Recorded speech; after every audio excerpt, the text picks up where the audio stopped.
And we are live. I want to welcome everybody to today's Live with Sondra. Thank you for joining me. If you're listening live on LinkedIn, Facebook, YouTube, you're currently listening to this show live. We'll also be broadcasting to all major podcast networks. I'm thrilled today. I am thrilled today about today's guest, and we're going to be diving into the art of hospitality, elevating the attraction industry. And my question for the audience today is, when it comes to high touch or white glove service, what aspects do you believe make the biggest impact on the overall experience? I think we're going to get a little clarity on that for you with today's guest. So today's guest is a seasoned expert with over 30 years of experience in the hospitality industry. He's organized more than 7,000 events, including 25 Pro Football Hall of Fame inductions. Wow. And now he dedicates his time to teaching companies the art of hospitality, service excellence, and selfless leadership, which I'm very excited to talk to him about that some more.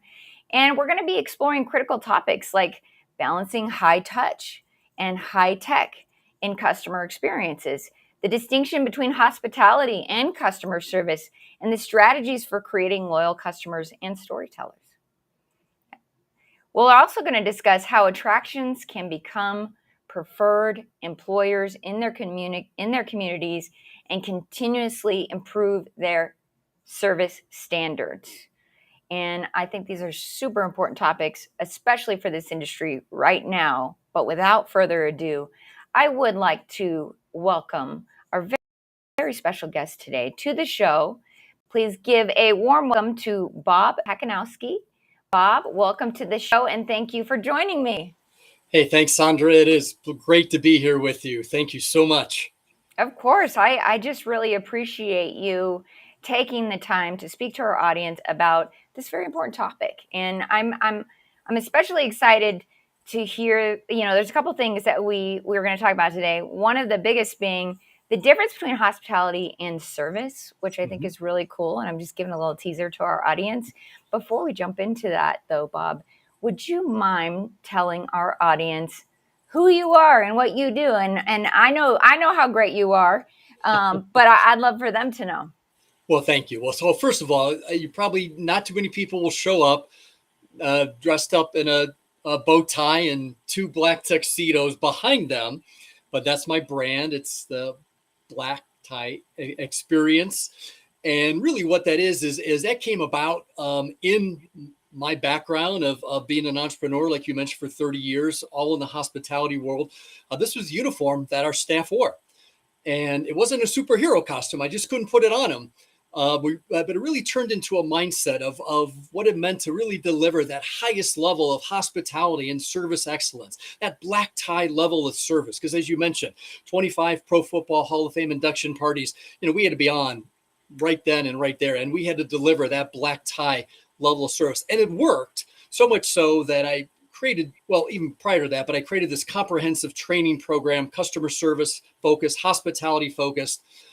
And because of it, we had fantastic people that worked for us, who worked like many of your clients have people that work full-time, part-time is needed, but yet they bought into the mindset and the training and how important it is to deliver that experience every time, because we get one shot. Your clients get one shot to create this great guest experience. And hopefully because of it, they can become storytellers. And that's what we're going to talk about today too. So that's what we did in our business. Then I sold my company. I said, hey, what would it look like if I could sell it? And I know what'll be easy. I'll be a speaker and trainer. Wow, was I in a shock for that? But I love it because I get to work with organizations to help them elevate. I mean, they're all good at customer service, but my job is to get them to that next level, that black tie level of hospitality and service. Yeah, I love that. And, one thing that that's interesting about the black tie service that you're mentioning. I mean, I do want to mention I got dressed up for you today because I knew you were going to show up in a bow tie. But one of the things that I don't know if my audience knows this, but I actually started in fine dining. Oh.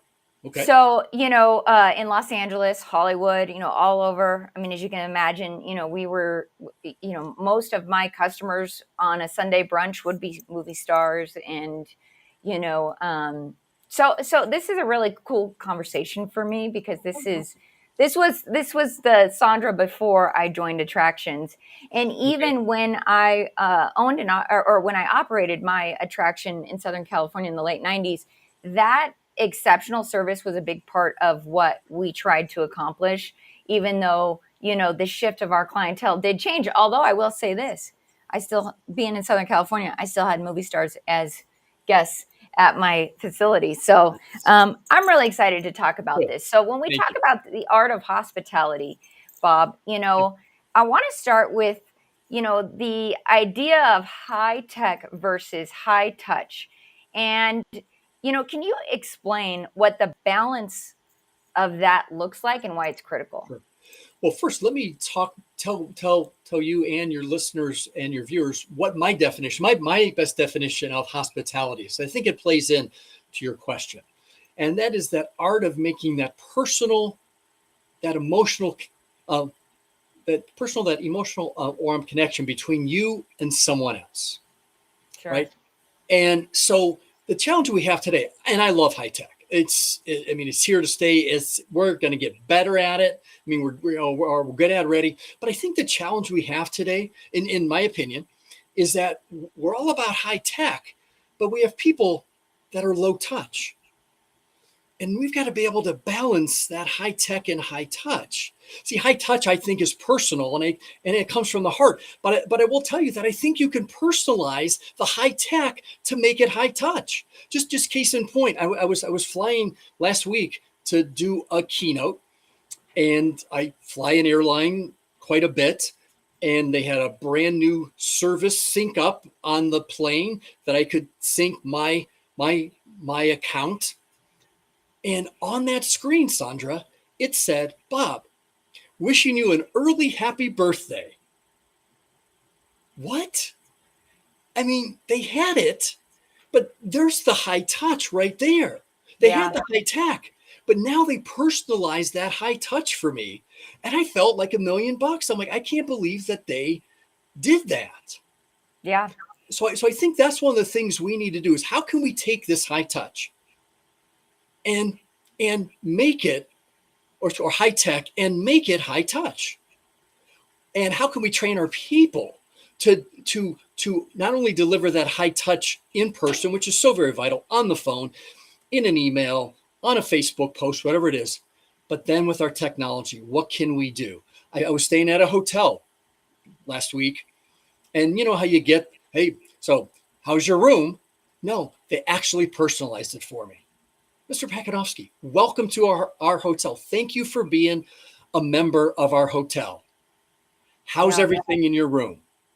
That's what I'm talking about. That's hospitality to me, Sondra, because Yeah, we can I do agree. customer service. Like, yeah, okay, whatever. Yeah, I was at a store recently, a boutique that I had gone to that I like to go to because I like to buy things like this. And they have you check in with your loyalty at the beginning. And what was interesting to me is I checked in, just didn't even think about it. And the one of the people who worked there, that they put your name on the doors so you can try things on. They get the room ready for you. Sometimes they even have champagne. I mean, it's an amazing experience to shop. But it was interesting to me because one of them said, "Hi, Sondra, how you doing?" And I am a regular, but I thought, "Oh my gosh, she knows my name." Realistically, I'm sure that she looked at the loyalty, saw me check in, she got my name, but still, this is where that balance and collaboration between technology and humans, I think, is important. It definitely sounded better coming from her, and then she goes and Sure. writes my name on a door because she knows I'm going to try on probably 20 things. And just that experience, really, I mean, it just elevates the overall experience of shopping there. I know I'm paying a little extra probably to be there, but this is also something I want to talk to you about today is, when we look at high touch and high tech, we are creating a more luxury experience. Would you say? Sure, right. Because what you're doing is you're going those extra steps. And what you're doing is you're building value. Yes. And value trumps price any day of the week, especially if you're creating that great experience. Because the more value, or to me, hospitality is how we make our customers feel more welcomed, valued, special, appreciated, connected. We do all those things, and now we're creating stories, because now people remember things, right? Like, just what you said. If or that if you went into that store and you tried on 20 items and no one said hello to you, okay, yes, it would have been nice, but you probably wouldn't have told the story like you just did. Yeah. Oh yeah. Right. Well, the other thing is it, on to that point is that, we always, I have a saying around here, because, part of our mission, the end of our mission is about, legendary service, right? That's part of Gatemaster's mission. We end with legendary service. And one of the stories that I often tell to my team, and I think it's funny because one of my business partners is named Tiffany. I think you've met her. Yes. She, I always say, what's the difference between a Tiffany diamond and a Jewelry Mart diamond? If anybody's familiar with Jewelry Mart, it's like, you can get a good diamond, right? Sure. I mean, probably even the same diamond that you can get at Tiffany's. And, but the real big difference is the hospitality. You walk in and somebody's going to ask you, can I get you a drink? Can I find you a seat? What are we looking for? They get to know you, the personalization, so many of that. So what we're talking about here is the difference between a Tiffany's and a Jewelry Mart diamond. How do you be the Tiffany diamond if your industry or make your organization the Tiffany diamond, right? And on that point, we look, our audience is mainly attraction owner and operators. And this is where I'm curious, how can attractions effectively integrate this technology without losing that personal touch that defines excellence in hospitality? Any tips for that? Sure. Well, so, one of the advantages of technology is that we can gather data, right? And I think data is so very valuable. It's only valuable if you can then take the next step and utilize it. So if you have preferences, one of the questions that I ask a lot, because people will tell you this. In fact, I'll ask you, Tiffany, or excuse me, Sondra, I was thinking of Tiffany. Hey, we look a lot alike. We're sisters, so that happens more often than not. All right, so, Sondra, what's your favorite snack or beverage that you can't live without? Oh, goodness, gummy bears. Right. So now, you answered that like that because you knew what your favorite snack was, right? So what if we start asking different questions, and now we compile it in our technology? So now when they're at the park, how can we now integrate their personalization, their preferences in our technology? Yeah. And some attractions may be doing this, I don't know, but I know for me that if something would pop up and say, hey, Bob, you are close to one of the food stands that has your favorite snack. What? Well, I'm going to probably go there because that's, so what can we do? Yes. And then here's the other thing that I think what we have to do this on how we can integrate this hospitality with our high tech is, can we teach our people better? And maybe some attractions do this well. And if you do, thank you.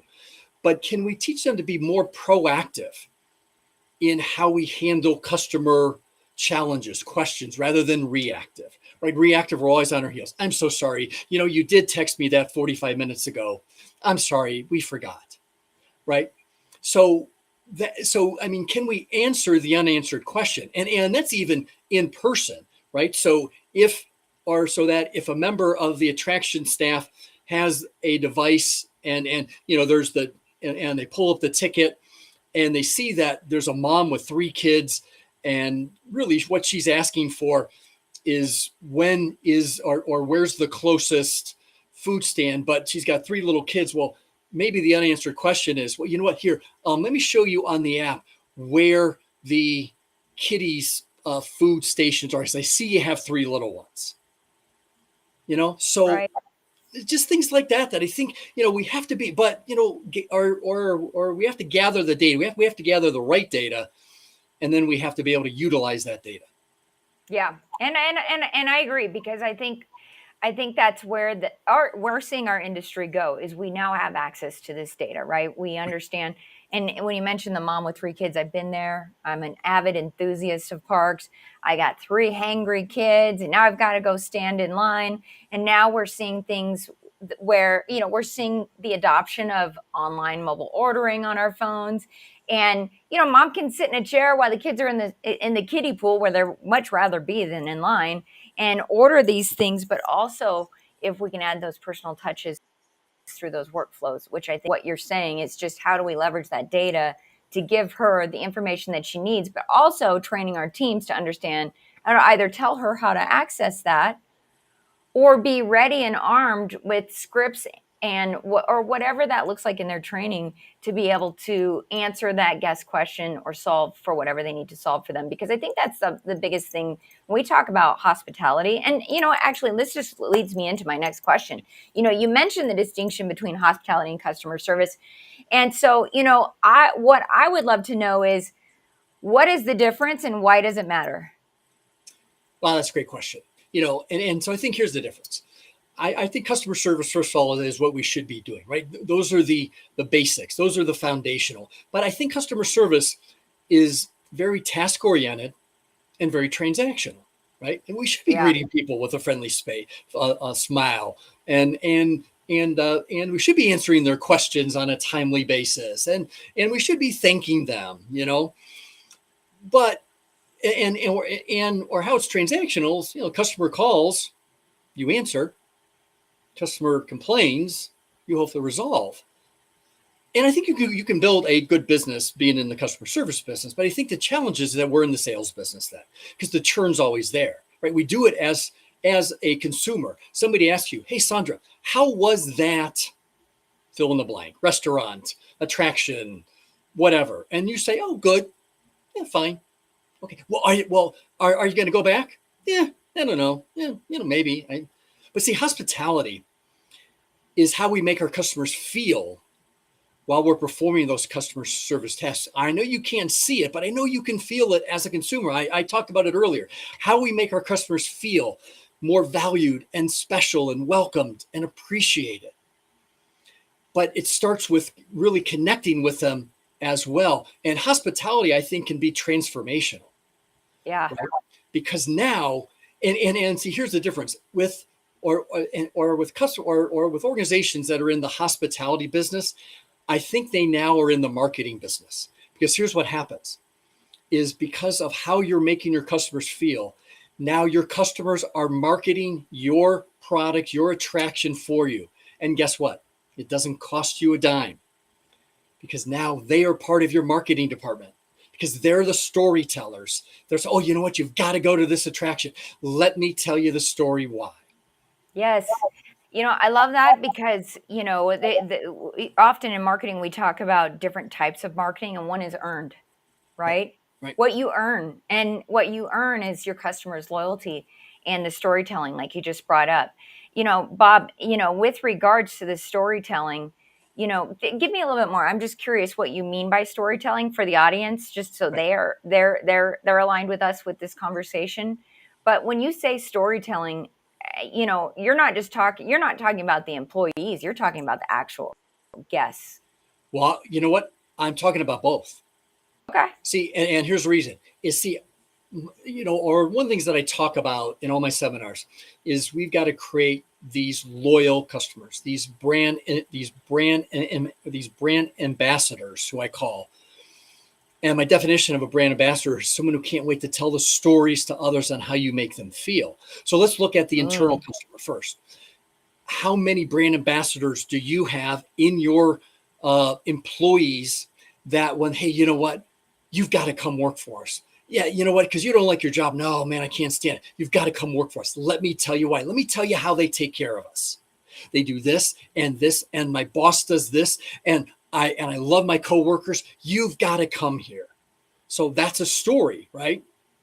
And then on our external end, those individuals see, you know what, and I know you have various types of attractions, but by and large, some of them all look alike, right? But what can be one of the, they have the benefits, they have the features, whatever it is. Yeah. But see, I think stories affirm or confirm the buying decision. Oh, hey, so how was that park you just went to? Oh my gosh, you know what? Let me tell you, we had the best time there. I mean, they just took so great care of us. I mean, even before we got there, they were engaging with us online, welcoming us to the park. And then while we were there, let me tell you about Joey. Now, Joey was, I mean, because my my 4-year-old was really having just a challenge and a meltdown. And Joey came up and he saw him and he just was so great with him. You know what? You've got to go there. Yeah. Well, I mean, I love that, because in technology, oftentimes we talk about case studies, which is essentially us collaborating with our clients and telling the story of their experience, right? Ultimately, what that looked like for them. Maybe there was a problem. Because I think what you just said is that you could take a customer's challenge that they might be having at your facility and turn that into a beautiful story that they can tell others about why they should return, or why they should even just buy a ticket to this water park versus this one. And it really does boil down to the stories that are told, right? You hear a bad story about it. I working in attractions, I have friends outside of the industry. I hear stories, the bad stories that they have too, which is why, I think when we look at the differences between customer service and hospitality, or, that's the biggest difference in the story, right? Not the transactional side, the stuff that really made them feel special and appreciated and the memorable part of what we do. No, well, you're right, and sometimes, I mean, sometimes it could just be the littlest detail, Sondra. It's just welcoming them, thanking them, knowing their name, um, you know, reading body language and verbal cues, and just acting on that. Being proactive. I mean, how many times do we go to a store where we talk to no one, we do a self checkout? Now, granted, that's could be just convenience, and I get that, right? Sure. But I want somebody to say, "Hey, how's your day going? You having fun here today?" "Yeah, thank you, we are." What can we do for your children to help them, or whatever it is, right? It's so, we don't have to make this huge big deal out of it, but we start doing these little things and we start building things up time and time again, and all of a sudden, and then they leave. Oh, and then, by the way, because I don't see, me personally, I don't think that hospitality ends when you leave the park. I think that hospitality continues when you get home or when you're in the car. And what can we do technology wise to make that high touch moment, Right. And now all of a sudden they're like, wow, I can't believe the entire experience we had. We've got to go back there. Well, I think it's as simple. There's simple things that you can do too. Like, luckily I had little kids pre-pandemic, because I haven't really seen much of this anymore. But, some of the grocery stores like Sprouts would put out, oranges for the kids to snack on while you were shopping. I mean, to me, I was always so grateful for that, because I had little kids, 3 of them. Just, it's an adventure just to get through a grocery store.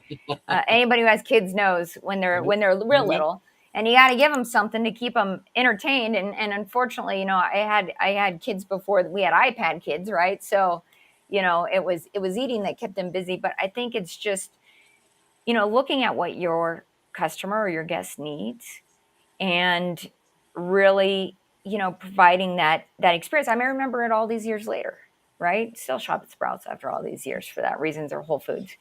And kind of when you talk about the storytelling and the loyalty, I know that when we're talking about the guest or the customer's experience, that is one aspect of hospitality. But one of the things that I know that our audience would definitely appreciate, because I like the conversation we were having earlier, talking a little bit about the employees, right? And becoming the workplace, the place to be. I don't want to cut the audience short, because I feel like this is such a huge part of this conversation that we need to have, and something that you really focus on. And you mentioned in your bio, the idea of selfless leadership, which is especially important to me, and how I run my organizations and the businesses that I work with is really helping. I always say when I'm on stage that my job is to make sure that everyone around me is successful. And ultimately, I mean, really, if I'm being completely honest, there was a point in my career or my personal professional journey where, I had what I needed. I had what I needed, and because I really don't think I needed much. I needed much more in my life. My kids were in private school. I had the house, the cars. I was very happy with where I arrived. And then there became a shift in me over the course of the last 23 years, where I realized now I got to help everybody else get there. So it's not even about me anymore. Now it's about the impact that I'm making. And I wonder if that's what you're talking about when you talk about selfless leadership. Yes, it is. And so one of the things that I talk about, so one of my keynotes is called the Big Four, to creating more storytellers for your organization. And these are 4 principles I put into place in my company. Well, the first one is what I call what is building a foundation of hospitality, or a culture of welcome. And I think everything, Sondra, starts with your culture, right? That's the foundation. Yeah. So are you a leader who is, and some people call it servant leadership, but I like selfless leadership, because there's a difference between being selfless and self-serving. See, self-serving is all about me, and what I can do to make me look better. But a selfless leader really builds that culture so that everybody, so how he or she can make the team better. I heard this great definition of culture. I wish I thought of it, because I love it. But culture is how you feel Sunday night before you go to work Monday morning. Yeah.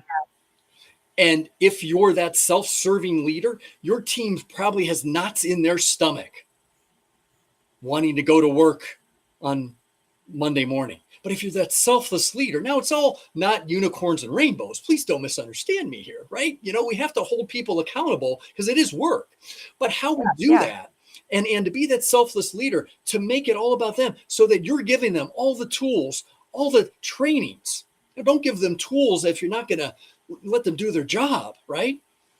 And so what can you do? And I think it starts with culture. So I would tell my people this. So we had 3 main focuses to our comprehensive training program that took me a while to do, I'll be honest with you. But once I did, then we were able to retain more people.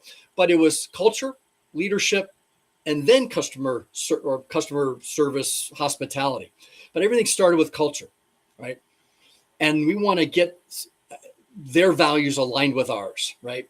And then I told my people, I think everybody has the opportunity to be a leader. See, I don't think you need a business card or a title to be a leader, because a leader is someone who empowers people, who influences people, who mentors and coaches people. So how many people on your team are leaders, so that they can go out and mentor and influence those new people that come into your organization? Because if your new people feel welcomed, appreciated, valued, guess what?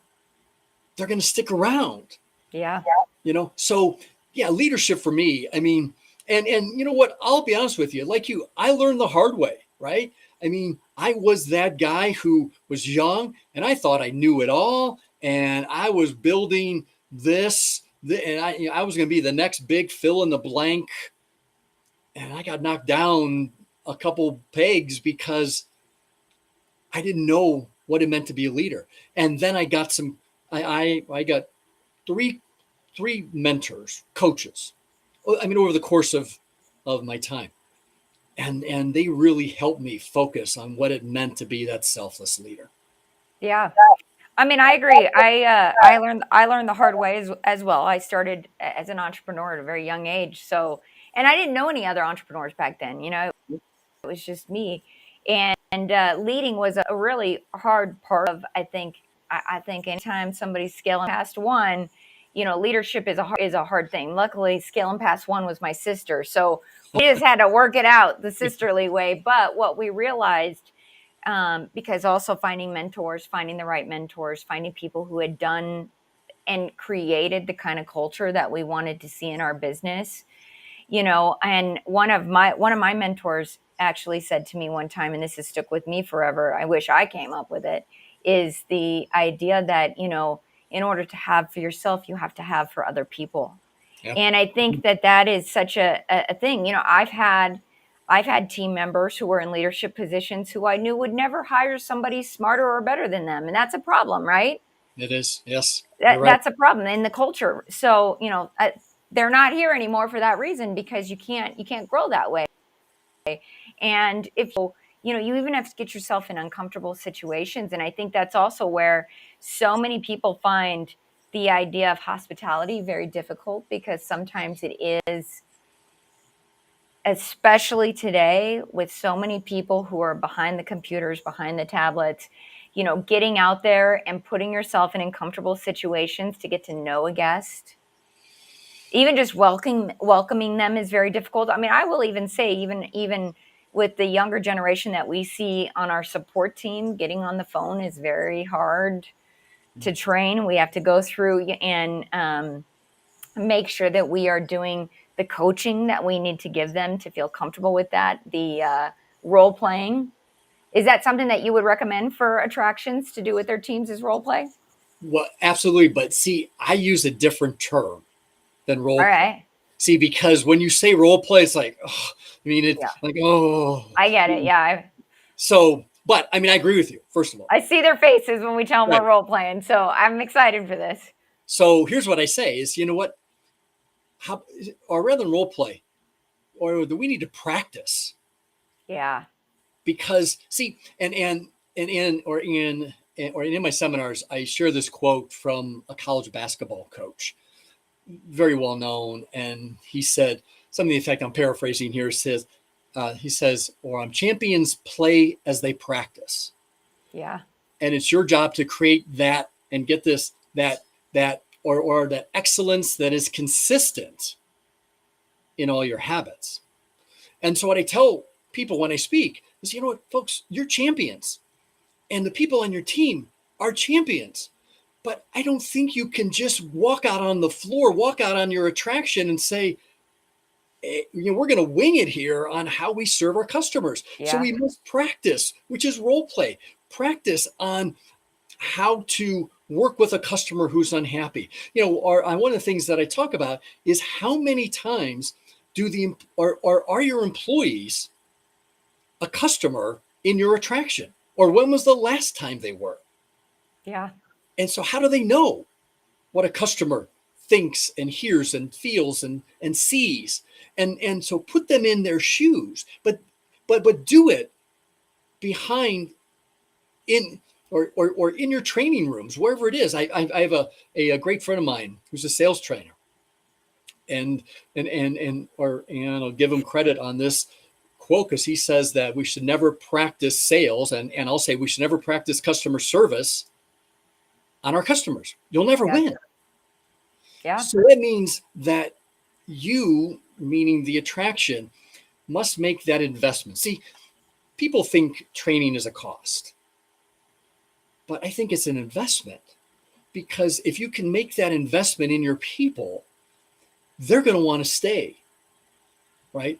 But and that's what we had, and we learned that the hard way, right? So I developed this 3-tiered approach to training. The first was the onboarding training program, right? And it was 8 hours. It was comprehensive. We did the practice. But guess what I found out, Sondra, is that sometimes, because like your members, I had people that were part-time as needed. They may have not started working for us for 2 to 3 weeks. Well, guess what? They forgot a lot of that stuff, right? yeah, So step number 2 is that mentoring coaching program, where I took some of our veterans and paired them up with the new ones, and said, I trust you, I empower you to work with them 2, 3, 4 weeks, whatever it is, because they work 2, 3 times a week, whatever. And so it helped because now the new people felt like gosh, people cared about me. They just didn't throw me out and say, well, hey, yeah, I hope you learned. But then the third step, and I wish we would have done it more. We did it about 2 to 3 times a year, was the follow-up.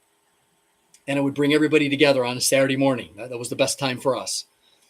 And I would say, hey, folks, here's what you're doing so well. Thank you. Now, how did I know that? Number one, we observed, myself, my managers. But secondly, I got clients who were colleagues saying, hey, you're going to this event. Can you do me a favor? Keep an eye on our staff. What do you see? What are we doing well? What can we improve upon? And then they would share that with me. So then I would share, hey, folks, here's what we're doing well. Thank you so much. Keep it up. Here's what we need to improve on. And we're going to do it right now. So onboarding, training, mentoring, coaching, follow-up. You put all those together, and now you got people that you're the place to work because people want to work for you because you care for them. And that's selfless leadership as well. Yeah, I agree. And you know what? I hear we've tried to create a culture of mentorship, and I think it's especially important because one of the things that I learned, because I've been very lucky to have great mentors, not only in technology, the attractions industry, but also just in sales and business. And what I've come to realize over the years is that mentorship, mentorship oftentimes isn't about what you're going to get out of it. It's about seeing people become even sometimes better than you, right? Yes, I agree. And don't you want to be the coach that brought that person? You know what I mean? I don't think Coach Prime, Deion Sanders is at all bummed that some of his team, the team that he's coaching might surpass him in terms of stats or whatever that looks like. Sure. That's a huge win to be the person that helps people be elevated in what they're doing. And what I love about what you're saying with regards to creating a culture of mentorship and why I think it's important is because in our industry, especially when we look at the theme parks and the water parks that are seasonal, many times those teams don't come back for 6 months. And you talk about like the loss of information and knowledge. We saw a lot of this in the pandemic where many of them were shut down. If they were shut down in 2020, they didn't reopen in 2021. So you went almost 2 years with that knowledge getting lost. And I think this is where I'm super excited to share this conversation that we're having today, because when we talk about some of the lost art of hospitality, we saw that in our industry for sure. And that's because, much of the knowledge that was being passed down, we lost some of those mentors and leaders in our industry, and we have to rebuild that. Well, yeah, you're right. And I think that's, and now's the time because I know that travel and tourism is back, right? Yeah. It's almost at an all-time high compared to 2019 or close to it.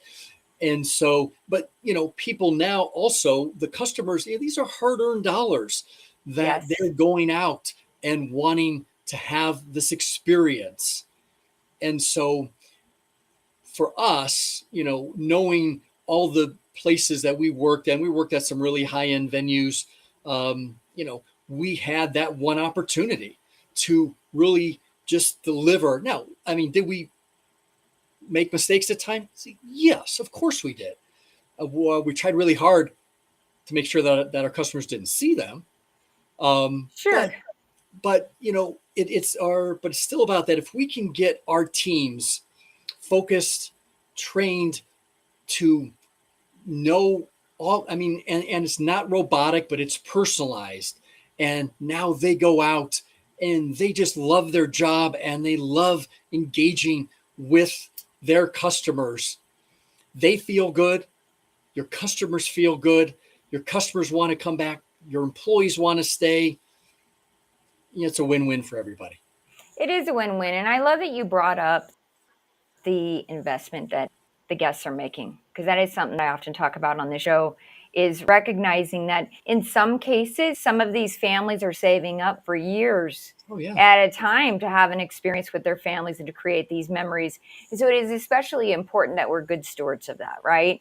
And I think it just boils down to what's the experience that you're providing someone.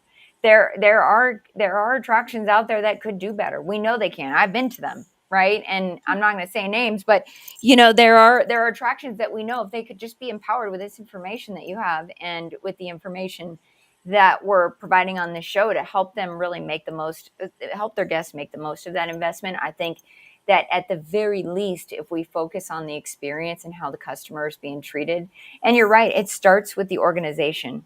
I mean, the ones that are doing it really well, you know that they are leading from a vision, mission, and values that are superior to some of the others, and some don't even have them. So that's, I mean, and actually, because we're approaching time, that leads me to my next thing for you. I know you have a book coming out, or you have a book that has come out. Yes. Tell us a little bit about that. Tell our audience where they can find it. Sure. So this is, so see it here. It's Discover the Missing Link, 25 Ways to Delight Customers with Black Tie Hospitality. It's a really easy read. So what I did, just a real quick backstory, is in 2022, coming out of the pandemic, I just noticed, Sondra, that people were telling me, "Hey, Bob, it seems like people just aren't being as nice to others." And so I created this, I created this PDF, and I brought it out in January. It was 22 ways to show hospitality in 2022. It's simple, catchy. And people loved it. Like, "Hey, Bob, can I get this? Because I want to do this for staff meetings." And so then I turned that into a YouTube series where I wrote out all of these ideas. And then I realized I had a book. And so I took them. I added 3 more to make it 25 ways. But it's 2 to 3 pages per chapter. It's a really easy read. And at the end of each chapter, I have what's called a black tie takeaway, which is just a little synopsis, and I leave room for them just to answer that. And so what I'm seeing, Sondra, is people are buying these, and you can buy it on either on my website or on Amazon. But they're using these, and they're doing like 2 or 3 chapters at a time for a staff meeting, and they're going over them and saying, "Okay, so what can we do with this chapter to better the hospitality that we're going to deliver on a consistent basis to our customers?" Beautiful. I love that. Yeah. And it's $10. It doesn't cost hardly anything at all. What an awesome thing. And I do think that so many ideas like this came out of the pandemic simply because it was needed. It was necessary. Right. I mean, I'll tell you, the people who show me hospitality, even when they don't have to, because they're not being trained to do it. I mean, they're real gems of people in the world. And that's probably, how many people, I'm sure because just to you, I can tell that you're one of those gems, teaching people how to do this for others. Because not only is it about the work that we do, but I believe that this mission that you're on is going to make the world a better place. Let's just be real. When we're nice to each other, right? Well, and that's my goal. I mean, I tell people, as corny as it sounds, my mission is that we can get phrases like, "Wow, I can't speak highly enough. It's fantastic. You'll have to visit them." Whatever it is. I mean, I want to make that the rule today in business and not the exception, because I think today it's still the exception. Yes. And it's just so the workshops that I do, the trainings, which are all customized to meet the needs of my clients, but I just want to get them better. And most of who I work with, Sondra, they're already good at customer service, but no one remembers ordinary average service. Right. My job is to get them to that black tie level. Exceptional. Yep. And that's when things or magic happens. Yeah. Well, just so our audience knows how to find you, you mentioned your website. We'll go ahead and make sure that we have that in the link posted for us. But where can they find you? They're listening right now. Yeah. So it's, or my website, which is my name. It's www.bobpacanovsky.com. You see that there. But I'm also on LinkedIn, Facebook, Bob, or if I have a business Facebook page, Bob Pacanovsky Black Tie Experience, Instagram, YouTube. Those are the ways. Awesome. And thank you so much for sharing your insights with us today. And like I said, you got a friend in me, because I believe that all of these things that you're talking about, the selfless leadership, the hospitality, the customer, are all things that everybody needs to know and understand. But I do believe that we're going to make the world a better place if we join forces and collaborate and make sure that we share this information and knowledge, because really that's what it's about. When we know better, we do better. Thank you And so much for this opportunity. It was great to be with you, to be with your viewers and listeners, and thank you so much. thank you. Well, thank you, Bob. Well, wasn't that great? I mean, I knew that you would all enjoy this topic of the black tie service, getting dressed up with Bob, and really just talking about the things that I do truly believe are going to make the world a better place. And I think that's what we're doing here in this industry with many of our missions, and what we're doing, getting people together and creating experiences that are memorable, giving people something to look forward to and something to look back on, something that most will remember for their entire lives. And if you are somebody who has this information that will help our attractions around the globe do better at what they're doing, and even maybe share some insights. Maybe you've got the answer to a struggle that somebody's having. And my promise to you on this show is always that if I don't have the answers, I'm going to find people like Bob who do, who can help you do what you do better. And I know you're all doing great, but there's always the next level of what that looks like. And there are people that are willing to share that information. So if you're watching this live, you can see there's a QR code here. You can scan that, fill out that form, and be a guest on this show. Share your information with our audience. And we just appreciate the willingness to serve other people. I think that's when Bob talks about selfless leadership, I love that idea so much, because I think when you're willing to share your ideas with other people, you can see transformation happen, not just in individuals, but in organizations like we're trying to do here. I'm going to leave you with that, because I think today's show was an amazing show. And if you have any questions, comments, or ideas for future shows, please don't hesitate to reach out to me. You can leave a message in the chat or send us a message. But otherwise, we've got a great lineup of guests this summer. I can't wait to share these ideas and these people with you. And if you want to be a guest, I would love to have you. So we're going to wrap up today's show. Thank you all for listening. I'm Sondra Shannon, and this was Live with